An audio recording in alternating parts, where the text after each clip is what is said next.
வணக்கம் ஜெயன். ஈரான் மற்றும் வளைகுடா நாடுகளில் நடக்கக்கூடிய யுத்தம் இப்போ இன்னும் அதிகமாகிட்டே போகுது. ஐரோப்பிய நாடுகளும் இப்போ உள்ள வராங்க. இந்த நேரத்தில் உலகத்தில் எல்லாரையுமே குறிப்பாக இந்தியாவை பெருமளவுக்கு பாதிக்க இருக்கக்கூடிய ஒரு முக்கியமான விஷயத்தை பற்றி தான் இந்த அப்டேட்டில் நம்ம பார்க்க போகிறோம். 13வது அப்டேட்டில் வீடியோ ஃபுல்லாக பாருங்கள். ரெகுலர் லைவ் அப்டேட்ஸுக்கு நம்ம டீம் முத்து மற்றும் நண்பர்கள் நம்மளுடைய வாட்ஸ்அப் மற்றும் டெலிகிராம் சேனலில் தொடர்ந்து கொடுத்துட்டு இருக்காங்க. அரட்டையில் கொடுக்கணும்னு பார்க்குறோம், பட் வேலை போல அதிகமாக இருக்குது. ஃபாலோ பண்ணி மறக்காமல் பாருங்கள். இப்போது 3ஆம் தேதி மார்ச் சாயங்காலம் இந்திய நேரப்படி 5 மணிக்கு கத்தார் எனர்ஜி ஒரு எக்ஸ் தளத்தில் ஒரு பதிவை போட்டிருக்காங்க. Qatar energy to stop downstream production further to the decision of Qatar energy to stop production of LNG and associated products. Qatar Energy is stopping the production of some downstream products in the state of Qatar, including urea, polymer, methanol, aluminium and other products. Qatar Energy values its relationship with all of its stakeholders and will continue to communicate the latest available information. இது ஒரு 6 line பதிவு. இது எந்த அளவுக்கு நம்ம மேலே தாக்கத்தை ஏற்படுத்த போகுது அப்படின்றத பார்ப்போம். கணிசமான வியூவர்ஸ் நமக்கு மலேசியா, சிங்கப்பூரில் இருக்கோம், ஸ்ரீலங்காவில் இருக்கோம், பங்களாதேஷ், ஈவன் பாகிஸ்தானில் கூட நம்ம சேனலில் பார்ப்பாங்க. ஸோ எல்லாருக்குமே இருக்கக்கூடிய ஒரு கவலையான அதிர்ச்சி அளிக்கக்கூடிய செய்தி என்னென்னா, டவுன் ஸ்ட்ரீம் ப்ராடக்ட்ஸ் LNG மற்றும் பெட்ரோல் ரிஃபைனரியில் வெறும் பெட்ரோல், டீசல், கேஸ் மட்டும் எடுக்கிறது கிடையாது. பாலிமர், அதாவது நம்ம பிளாஸ்டிக்கு பயன்படுத்தக்கூடிய மூலப்பொருள், யூரியா, நைட்ரஜன் ஃபெர்டிலைசர்னு சொல்லக்கூடிய மிக முக்கியமான பொருள், இது எல்லாமே இன்றைக்கி விவசாயமே கிடையாது. அதன் பிறகு பார்த்திங்கன்னா மெத்தனால், இதுவும் ரொம்ப ரொம்ப முக்கியமான ப்ராடக்ட் இண்டஸ்ட்ரியல் அப்ளிகேஷனில். அதன் பிறகு பார்த்திங்கன்னா அலுமினியம். இது இல்லாமல் உலகம் இயங்க முடியாது. இதோடைய 10% சப்ளை இப்போ கத்தார் பண்ணிகிட்டு இருக்காங்க. ஸோ LNG சப்ளையை கம்ப்ளீட்டாக நிறுத்தினாங்க. அதோடைய தாக்கம் ஐரோப்பாவில் LNGயோடைய ப்ரைஸ் 50% அதிகரித்ததை நம்ம பார்த்தோம். அடுத்தது அவங்க டவுன் ஸ்ட்ரீமையும் நிறுத்தும்போது ஸ்ட்ரெயிட்டாகவே 10% சப்ளை குளோபலுக்கு உலகத்தில் கட் ஆகுது அப்படின்றத பார்க்குறோம். இப்போ இந்த இடத்துல நமக்கு இருக்கக்கூடிய மிகப்பெரிய பிரச்சனை என்ன அப்படின்னு பார்த்தீங்கன்னா, நம்மளுடைய யூரியா இம்போர்ட்ஸ் 2023 டேட்டா படி இந்தியாவுடைய இம்போர்ட் அப்படின்றது கிட்டத்தட்ட 45 லட்சம் மெட்ரிக் டன். தாய்லாந்து பார்த்தீங்க அப்படின்னா 43 லட்சம் மெட்ரிக் டன். அமெரிக்கா கிட்டத்தட்ட 9,20,000 மெட்ரிக் டன். ஆஸ்திரேலியா கிட்டத்தட்ட 6 லட்சம் மெட்ரிக் டன். பாலிமர் இதுவுமே பார்த்தீங்கன்னா இந்தியா, சைனா, பாகிஸ்தான், வியட்நாம், துருக்கி, நைஜீரியா, ஆப்பிரிக்கா போன்ற நாடுகளில் இந்த பிளாஸ்டிக் சப்ளை செயின்னு சொல்லக்கூடியது எல்லாமே இதை நம்பி தான் இருக்குது. இந்த இடத்துல ஒரு மிகப்பெரிய டென்ட் இப்போ விழுந்திருக்கு. இப்போது பெட்ரோலியம் மினிஸ்ட்ரி என்ன சொல்கிறாங்கன்னா, நம்மளுடைய அடிப்படை இன்னைக்கு உண்ண உணவு, உடுக்க உடை, படுக்க இடம்னு அடுத்தது எடுத்தீங்க பார்த்தீங்க அப்படின்னா நம்மளுடைய பெட்ரோல், டீசல், இது இல்லாமல் நம்மளால் யாராலையுமே இயங்க முடியாது. ஏன்னா தொழிற்சாலைகள் கேஸை நம்பி அவங்க ஆப்ரேட் பண்ணுறாங்க, பெரிய பெரிய இண்டஸ்ட்ரீஸ். நம்ம அன்றாட வாழ்க்கைக்கு டிரான்ஸ்போர்ட்டேஷன் ரொம்ப முக்கியம். அந்த டிரான்ஸ்போர்ட்டேஷனுக்கு பயன்படுத்தக்கூடியது பெட்ரோல், டீசல் தான். இப்போது ஸ்ட்ரைட் ஆஃப் ஹார்மோஸில் தான் 20% அப்படின்ற எண்ணெய் போக்குவரத்து அது முழுவதும் இப்போ தடைப்பட்டிருக்கு. இதுக்கான காரணம் ஏற்கனவே சொன்ன 5 கப்பல்களை ஈரான் அங்கே நீர் மூழ்கடிச்சிருக்காங்க. இதனால் எந்த ஒரு மெரைன் இன்சூரன்ஸ் கம்பெனியுமே இன்சூரன்ஸ் கொடுக்கல. இன்சூரன்ஸ் கொடுக்காம எந்த கப்பலும் அங்கே போகிறது கிடையாது. 2வது, சவுதியோடைய அராம்கோ நிறுவனம் அவங்களோட ஆயில் ரிஃபைனரி தாக்கப்பட்டிருக்கு. அதை கம்ப்ளீட்டாக நிறுத்தி வச்சுருக்காங்க. கத்தார் கேஸ் கம்ப்ளீட்டாக நிறுத்தி வச்சுருக்காங்க. குவைத், ஈரானில் இதோடைய தாக்குதல் அப்படின்றது இருக்குது, ஈரானோட தாக்குதல் அப்படின்றது இருக்குது. ஸோ ஒரு 20 to 30% இந்த குளோபல் சப்ளை செயினில் இருக்கக்கூடிய கச்சா எண்ணெய்ன்றது இன்றைக்கி ஷார்ட்டேஜாக இருக்குது. இப்போது $70 இருந்த கச்சா எண்ணெய் இப்போ $87. இப்போ நான் பேசக்கூடிய டைமில் மார்ச் 3ஆம் தேதி இது இன்னும் 2 நாட்களுக்குள்ளே $100 அளவுக்காக போகிறதுக்கான வாய்ப்புகள் இருக்குது. பட் நான் ஏற்கனவே சொன்ன மாதிரி மத்திய அரசாங்கம் இப்போது ஹர்தீப் சிங் பூரி அவர்கள், நம்மளுடைய பெட்ரோலியத்துறை அமைச்சர், நம்மக்கிட்ட தேவையான ரிசர்வ் இருக்குது.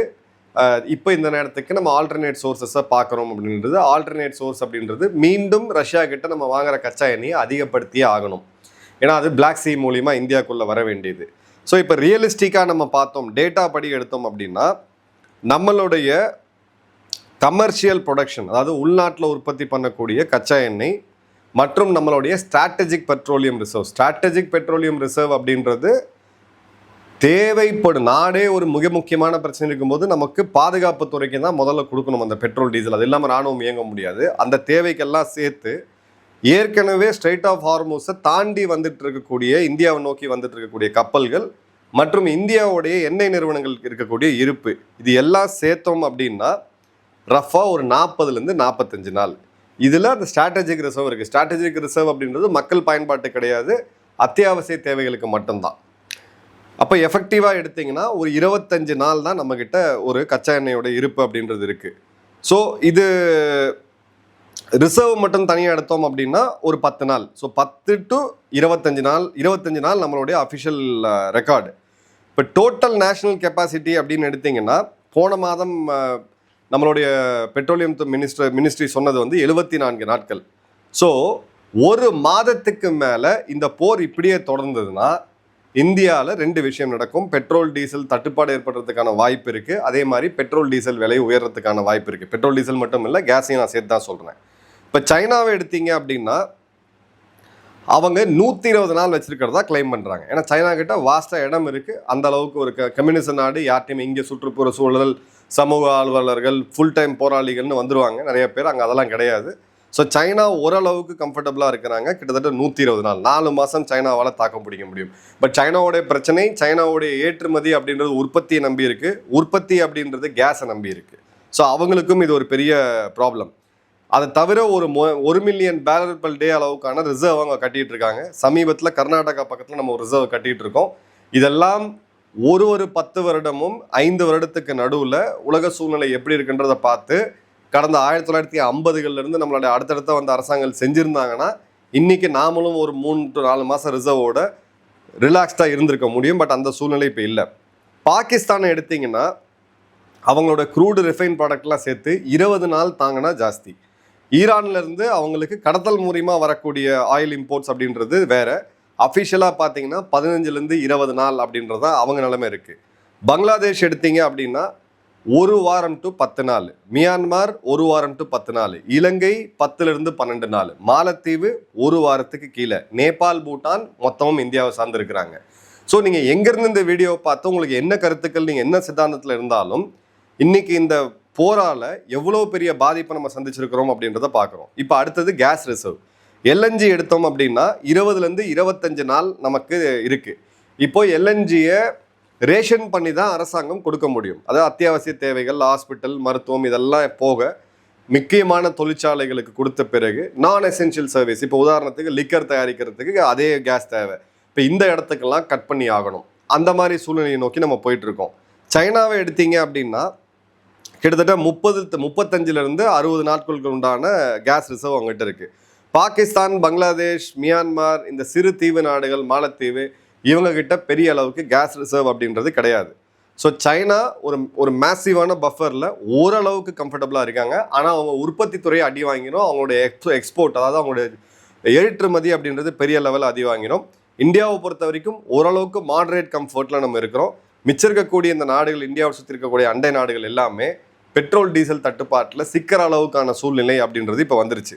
ஸோ இந்த இடத்துல நம்ம பண்ண வேண்டியது என்ன? சில சித்தாந்தம் பேசக்கூடியவங்க அகண்ட பாரதம், பிஓகே மீட்டெடுக்கணும், இதெல்லாம் நம்ம நிறையா பேசுவோம். ஆனால் எனர்ஜி செக்யூரிட்டி ரொம்ப ரொம்ப முக்கியம். பெட்ரோல் டீசல் இல்லாமல் இப்போ இங்கே இந்த ஃபுல் டைம் போராளிஸ் போயிட்டு கவர்மெண்ட் பில்டிங் முன்னாடி, அமெரிக்க கான்சுலேட் முன்னாடி, இங்கே முன்னாடி, அங்கே முன்னாடி போராட்டம் பண்ணுறாங்க பார்த்தீங்களா? அதுக்கு போகிறதுக்கு பெட்ரோல் டீசல் அவங்க வாகனங்கள் இருக்கணும். வரக்கூடிய தலைவர்களும் நல்லா காரில் வந்து இறங்குவாங்க. அதுக்கு பெட்ரோல் டீசல் இல்லாமல் ஓட முடியாது.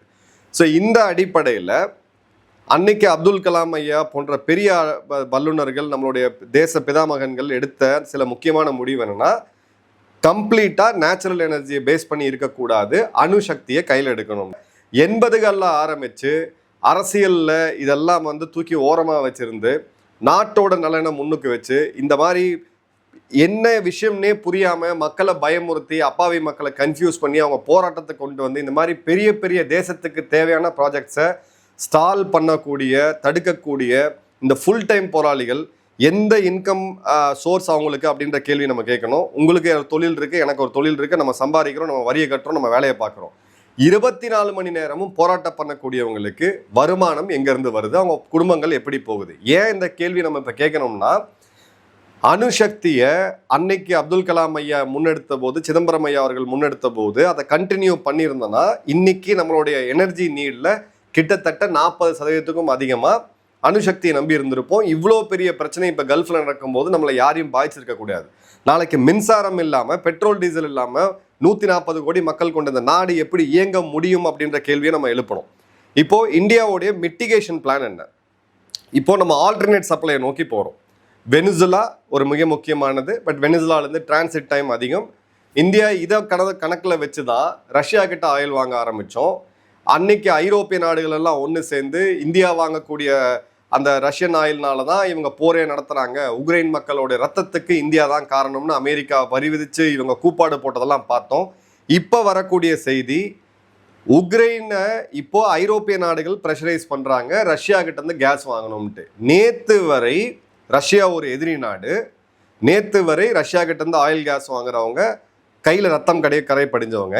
இன்னைக்கு அவங்க நாட்டுக்குன்னு வரும்பொழுது ரஷ்யா கிட்ட ஆயில் வாங்கணும், உக்ரைனை பழி கொடுக்க ஐரோப்பிய நாடுகள் ரெடி ஆயிட்டாங்க. ஏன்னா அந்த நாட்டு மக்களுடைய வாழ்வாதாரம், நேஷன் ஃபர்ஸ்ட் அப்படின்னு நம்ம மீண்டும் சொல்றது, சித்தாந்தம், ஜாதி, மதம், இனம் இதெல்லாம் உள்ளுக்குள்ள நீங்க நம்மள பிஸியா சண்டை போட்டு உட்காந்துருக்கலாம். ஆனா இந்த மாதிரி சூழ்நிலை வரும்போது அவங்க தேசம் முக்கியம்னு அவங்க எடுக்கிறாங்க. இப்போ இந்த ஹிப்போக்ரஸி நம்ம சொல்லலாம், என்ன வேணா சொல்லலாம். எல்லா நாடுகளும் ஹிப்போக்ரட்ஸ் தான். அவங்கவுங்க நாட்டோடைய மக்களை பாதுகாக்க அந்த அரசாங்கங்கள் சில முக்கியமான டிசிஷன்ஸ் எடுப்பாங்க. ஸோ ரஷ்யன் ஆயில இந்தியா மீண்டும் கையில் எடுக்க வேண்டிய சூழ்நிலை வந்துருச்சு. ஈரான் தந்து இப்போ வாங்க முடியாது. சவுதி, கத்தார் கட்டாயிருக்கு. அடுத்தது நைஜீரியா மற்றும் வெனிசுலா போன்ற நாடுகள்கிட்ட ஆயில் வரத்தை நம்ம அதிகரிக்கணும். இந்த இடத்துல நம்ம அரசாங்கம் ரொம்ப ஸ்டேபிளாக இருக்கிறாங்க. இதை நம்ம யாரும் கண்டு பயப்பட வேணாம். ஆனால் இது மாதிரியான சூழ்நிலை ஃபியூச்சருக்கு வரும்போது நம்ம யோசிச்சே ஆக வேண்டியது இருக்குது. இப்போவே இந்த சூழ்நிலை எங்கே போகுதுன்றதை யாராலையுமே ப்ரெடிக்ட் பண்ண முடியல.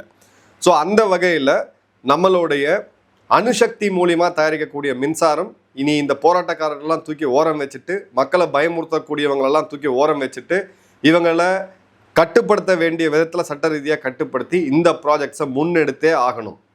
இது லாங் டேர்ம். அடுத்தது பார்த்தீங்க அப்படின்னா நம்மளோட ஸ்ட்ராட்டஜிக் பெட்ரோலியம் ரிசர்வ் இருக்குது. இதிலிருந்து ஒரு 10 to 12 நாள் நம்ம எல்என்ஜி, ஒரு 15 to 20 நாள் நம்ம ட்ரா பண்ண முடியும். அதே மாதிரி பார்த்தீங்க அப்படின்னா நேச்சுரல் கேஸ் சப்ளை அப்படின்றது கெயில், ஐஓசி, பெட்ரோநெட் போன்ற நிறுவனங்கள் பண்ணிகிட்டு இருக்காங்க. இதில் சில ப்ராடக்ட்ஸை கேஸ் இதை பயன்படுத்தி எக்ஸ்போர்ட் பண்ணுறோம். அந்த எக்ஸ்போர்ட்டுகளை கொஞ்சம் தற்காலிகமாக நம்ம கம்மி பண்ணலாம், இல்லை நிறுத்தி வைக்கலாம். அதே மாதிரி பார்த்தீங்கன்னா spot purchase Russia, US, Canada, West Africa. கனடாவுடைய பிரதமர் இப்போ தான் வந்துட்டு போனார். கனடா கூட நம்ம மீண்டும் நல்ல உறவில் இருக்கும். ஸோ கனடாட்டேருந்து நம்ம வாங்கணும். வெஸ்ட் ஆஃப்ரிக்கா, பிரேசில், மெக்சிகோ போன்ற நாடுகள் இதெல்லாம் ஓரளவுக்கு ஸ்டேபிளாக இருக்குது. அதே மாதிரி சவுதி அரேபியாவோட ஈஸ்ட் வெஸ்ட் பைப்லைன் மற்றும் யூஏஇயோட அபிதாபி ஃபுஜாரா பைப்லைனை விட்டுட்டு அவாய்ட் பண்ணிவிட்டு நம்ம இதை பயன்படுத்தி நம்ம ஸ்ட்ரெய்ட் ஆஃப் ஹார்மூஸை அவாய்ட் பண்ணலாம். ஆனால் பிரச்சனை என்னென்னா, இந்த காணொலி நம்ம ரெக்கார்ட் பண்ணக்கூடிய நேரத்தில் அபுதாபி மற்றும் ஃபுஜாராவும் தாக்கப்பட்டிருக்கு. ஸோ இதுவுமே இன்னும் எவ்வளோ நாள் சஸ்டெயின் ஆகும் அப்படின்றது தெரியாது. அதே மாதிரி பார்த்தீங்க அப்படின்னா லாங் டேர்மாக நம்மளுடைய ஸ்ட்ராட்டஜிக் பெட்ரோலியம் ரிசர்வ்னு சொல்லக்கூடிய எஸ்பிஆர் இதோடைய கெப்பாசிட்டியை அதிகரிக்கணும். 90 நாட்கள்லேருந்து 120 நாட்கள் நம்மள்கிட்ட கச்சா எண்ணெய் மற்றும் கேஸ் கையிருப்பு இருந்தே ஆகணும். அதே மாதிரி டாப்பி, துர்க்மெனிஸ்தான், ஆப்கானிஸ்தான், பாகிஸ்தான், இந்தியா. பாகிஸ்தானுக்கு தூக்கி போட வேண்டிய சில ரொட்டிகளை தூக்கி போட்டு இந்த பைப் லைனை நம்ம மீண்டும் எஸ்டாப்ளிஷ் பண்ணணும். அதே மாதிரி பார்த்தீங்க அப்படின்னா ரொம்ப ரொம்ப முக்கியமாக நம்மக்கிட்ட இப்போ இருக்கிறது, இப்போ இந்த சி depend strait of Hormuz, gulf of ஒமானை டிபெண்ட் பண்ணி இருக்கக்கூடாது. அப்படின்னா நமக்கு சைனா எடுத்த ரூட் அப்படின்றது சில்க் ரூட், நம்ம எடுக்க வேண்டியது லேண்ட் ரூட். ஸோ இப்போ லேண்ட் ரூட் நமக்கு வேணும்னா ஆப்கானிஸ்தானோடைய ஒரு பார்டர் வேணும். ஆப்கானிஸ்தானுடைய ஒகான் காரிடரோட ஒரு பார்டர் வேணும்னா பிஓகேவை நம்ம மீட்டெடுக்கணும். பிஓகேவை பெருமைக்கு மீட்டெடுக்கிறோம், இது மீட்டெடுக்கிறோம்ன்றதை தாண்டி சென்ட்ரல் ஏஷியன் ரிப்பப்ளிக்னு சொல்லக்கூடிய இந்த நாடுகள், துர்க்மெனிஸ்தானில் ஆரம்பித்து ரஷ்யா வரைக்கும், ஐரோப்பா வரைக்கும் உள்ள அந்த கனெக்டிவிட்டி, இந்த மாதிரியான பிரச்சனைகள்லேருந்து நம்ம விடுபட்டு நம்மளுடைய தேசம் மீண்டும் இந்த மாதிரி ஒரு அபாயத்தில் போய் சிக்காமல் இருக்கணும். அப்படின்னா பிஓகேவை மீட்டெடுக்க வேண்டிய காலத்தின் கட்டாயம் இப்போ வந்துருச்சு. அதுக்கு நம்ம அதுக்கான ரெடினஸை நம்ம பண்ணணும். கண்டிப்பாக இது பெயின்ஃபுல்லாக இருக்கும். நூற்றுக்கணக்கான வீரர்களை நம்ம விலை கொடுக்க வேண்டியது இருக்கும். ஆனால் நாட்டோட 140 கோடி மக்களோட ஃபியூச்சரை நம்ம கன்சிடர் பண்ணும்போது, நம்ம எதிர்கால தலைமுறையை கன்சிடர் பண்ணும்போது இது நம்ம பண்ணி ஆகணும். இல்லையா பலுச்சிஸ்தானை தனிநாடாக்கிறதுக்கான எல்லா வேலைகளும் இந்தியா முன்னெடுக்கணும். பலுச்சிஸ்தான் விஷயத்தில் இந்தியா தயங்கி நிற்கக்கூடாது. இது ஃப்ரீ ஃபார் ஆல் வேர்ல்ட். யார் என்ன வேணால் பண்ணலாம் அப்படின்ற சுச்சுவேஷனில் பலுச்சிஸ்தானுக்கு இந்தியா ஓப்பனாக ஆதரவு கொடுத்து அதை ஒரு தனி நாடாக்கி பலுச்சிஸ்தான் டு குஜராத் மற்றும் பலுச்சிஸ்தான் டு மும்பை இந்த கடல் ரூட்டை ஓப்பன் பண்ணி நம்ம போகணும். இப்போ இந்த இடத்துல இந்தியா பஹ்ரைனுக்கு கடுமையான நல்ல ஒரு ஆதரவையும் கடுமையான கண்டனத்தையும் ஈரானுக்கு தெரிவிச்சிருக்காங்க. இங்கே போராடக்கூடியவங்களுக்கு ஈரானுக்கு ஆதரவா ஈரானுக்கு எதிராக அதெல்லாம் வேற விஷயம். 1000 பிரச்சனைகள் நாட்டில் இருக்கு. நம்மளுடைய சொந்த நாட்டு மக்கள் 26 பேர் பஹல்காமில் பாயிண்ட் பிளாங்க்ல சுட்டுக் கொல்லப்பட்டாங்க. அங்கே எங்கேயுமே போராட்டம்லாம் வெடிக்கல. இப்போ ஈரான் கிட்டத்தட்ட எல்லா இடத்தையுமே தாக்கிட்டு இருக்காங்க. நாளைக்கு பெட்ரோல் டீசல் விலை உயர்வு ஆயிடுச்சுன்னு சொல்லிட்டு நீங்களும் திரும்ப மீண்டும் தெருவில் இறங்கி தான் போராட போறீங்க. ஸோ அல்டிமேட்டா ஜியோ பாலிட்டிக்ஸ் இன்னைக்கு ப்ரூட்டலாக இருக்கு. நம்ம நாட்டோட எதிர்காலத்தை நம்ம செக்யூர் பண்ணி ஆகணும்னா ஒன்று பலுச்சிஸ்தான் தனி நாடாகணும், இல்லாட்டி பிஓகேவை மீட்டெடுத்து ஆப்கானிஸ்தானுடைய அந்த சாலைகளை மீண்டும் அமைத்து கில்கிட் பால்டிஸ்தான் மூலியமா நம்ம சென்ட்ரல் ஏஷியன் ரிப்பப்ளிக்கை சேர்ந்தாதான், கனெக்ட் பண்ணாதான் இந்த ஷாக்ல இருந்து நம்ம தப்ப முடியும். என்னை பொறுத்த வரைக்கும் மேற்காசியான்னு சொல்லக்கூடிய வளைகுடா நாடுகள், அவங்ககிட்ட பணம் இருக்கு, நம்மளை விட கோடிக்கணக்கான சொத்து இருக்கு, கார் இருக்கு, எல்லாமே இருக்கு. அது ஒரு சபிக்கப்பட்ட பூமியாக தான் நான் பார்க்குறேன். ஏன்னா என்றைக்குமே அந்த நாடுகள் நிம்மதியாக இருந்தது கிடையாது. இவ்வளோ பணம், இவ்வளோ இயற்கை வளம் இருக்குது, பெரிய அளவுக்கு உழைக்கணும்னு அவசியம் இல்லை. இந்த ரூட்டை நம்பி, இங்கே இருக்கக்கூடிய எனர்ஜி நீடை நம்பி நம்ம உட்காந்துக்கிட்டு இருந்தோம் அப்படின்னா ஃப்யூச்சரில் இதை விட ஒரு பெரிய சண்டை வந்துச்சுன்னா இந்தியாவுடைய எதிர்காலமே கேள்விக்குறியாகக்கூடிய ஆபத்து அப்படின்றது இருக்குது. உங்கள் கமெண்ட்ஸ் கமெண்ட் பாக்ஸில் போடுங்க. நன்றி, வணக்கம், ஜெயஹிந்த்.